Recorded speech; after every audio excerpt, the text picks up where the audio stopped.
എല്ലാ മതങ്ങളെടുത്താലും it is based on a private enlightenment. ഞാൻ കുറച്ച് എക്സാമ്പിൾസ് പറയാം. ഹിന്ദുയിസം വരുന്ന Vedas, you just got to the Vedas, right? Vedas were private revelations for sages when they were meditating. അവർക്ക് പ്രൈവറ്റ് ആയിട്ട് കിട്ടിയ കാര്യങ്ങൾ അവർ എഴുതി വെച്ചു. അതിന് പബ്ലിക് സിഗ്നിഫിക്കൻസ് ഇല്ല. ബുദ്ധിസം, ബുദ്ധ, അദ്ദേഹത്തിന്റെ പേര് സിദ്ധാർത്ഥ എന്നായിരുന്നു.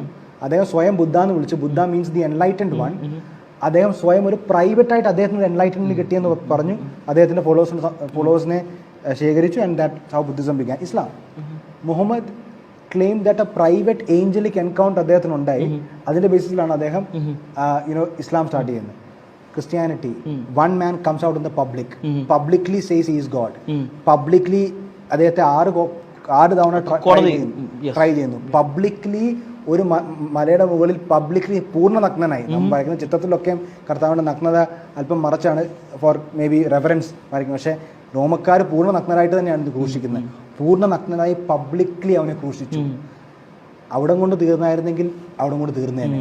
പക്ഷെ പബ്ലിക്ലി ഒരു കല്ലറ ശൂന്യമായി കിടന്നു.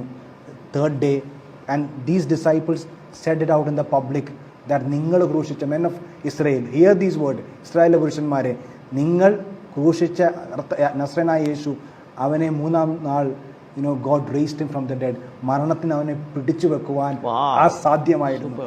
ഈ public proclamation is what makes his Christianity a verifiable world view.